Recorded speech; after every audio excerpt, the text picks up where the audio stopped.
Good morning. How is everybody today?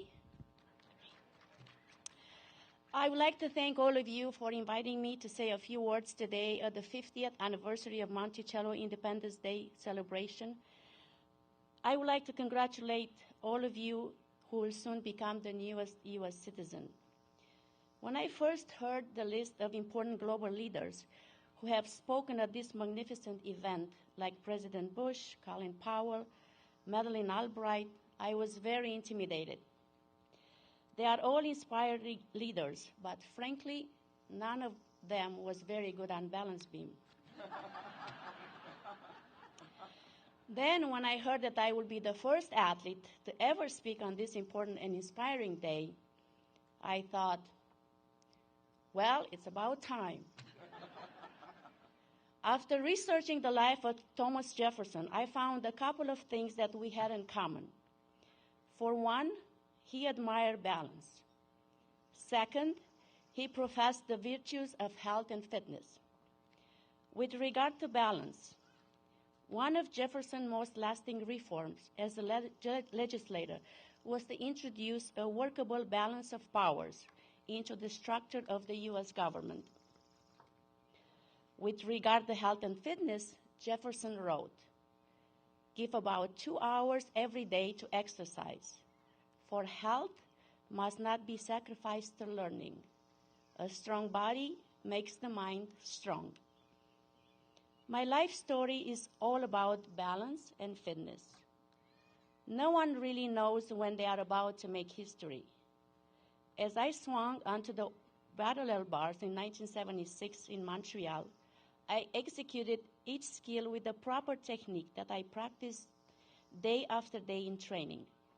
I performed the same compulsory routine as every other gymnast in the Olympics, but I must say I worked very hard in training to add a little extra Nadia touch. I thought my routine was good. Actually, I felt that I could have done even better. Then I heard a lot of noise in the arena. I normally don't look at the scoreboard. There was a lot of noise. I turned my head around, and I saw a 1.00, which is not a very good score, though. The scoreboard was not actually designed to accommodate a mark of perfect 10, so that was the only thing that they could show at that particular time. The fact that I was the first to get a perfect score in the Olympics continued to define my life today. Let's face it, when I studied gymnastics at 6 years old, I did not set out to make history. All I wanted to do was to challenge myself to be just a little better each day. Along the way, I came to understand the concept of Olympism that now drives everything I do, even today. The founder of modern Olympics, Pierre de Coubertin, once said, "Olympism is not a system, it's a state of mind."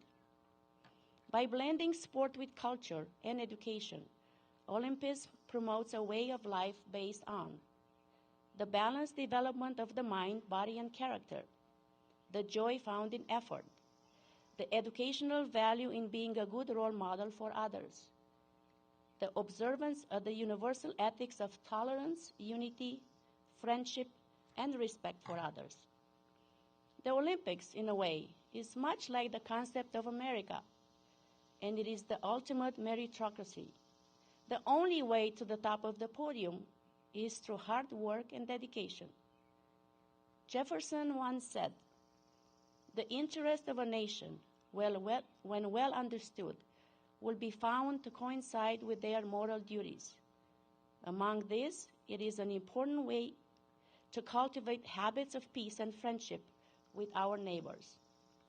So I'm confident that Thomas Jefferson would have loved the Olympic Games, the Paralympic Games, and one of my favorite, the Special Olympics. I've been a proud volunteer for Special Olympics since I first arrived in the States, over 20 years ago. After my success in 1976 in Montreal, I was interviewed all over the world about every topic you can think of. I'll never forget one time a reporter asked me what I wanted to do now. With everyone expecting me to say something profound, all I said was, "I want to go back to Romania." Of course, if I had grown up in America, I probably would have said, I want to go to Disneyland. Some of you may remember me from 1976 games. I was a little girl with a brunette ponytail flipping around on a beam and uneven bars.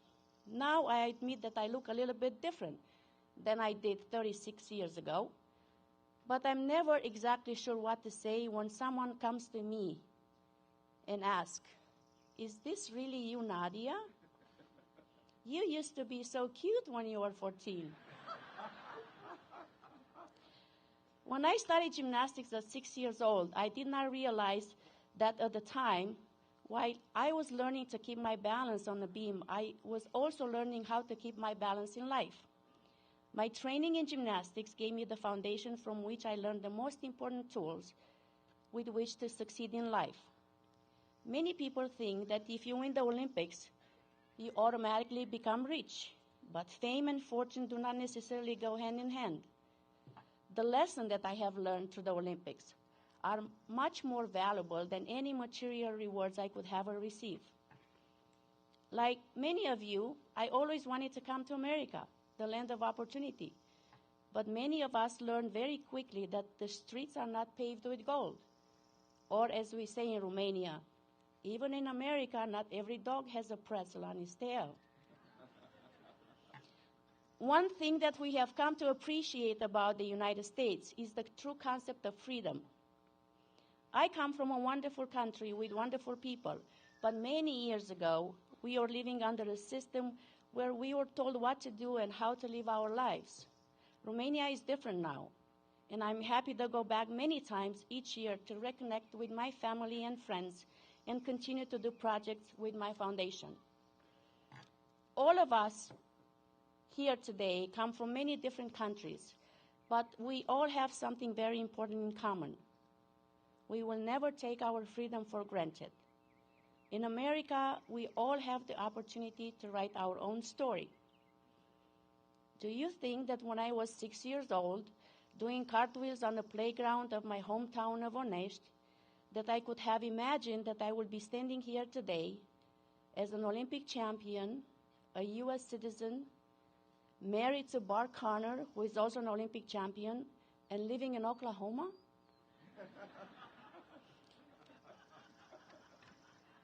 Why Oklahoma? What a country. As a gymnast, the concept of keeping balance, not only on the beam, but also in life, has come to provide constant guidance for me.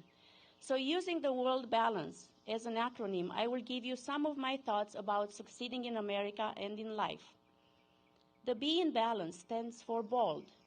You must be bold, set high goals, and go for it. Believe me, my first cartwheel was not Olympic quality, but I was bold enough to try the best. The A in balance stands for agility. It is important to be agile, flexible, and be willing to make changes to improve. The L in balance stands for love.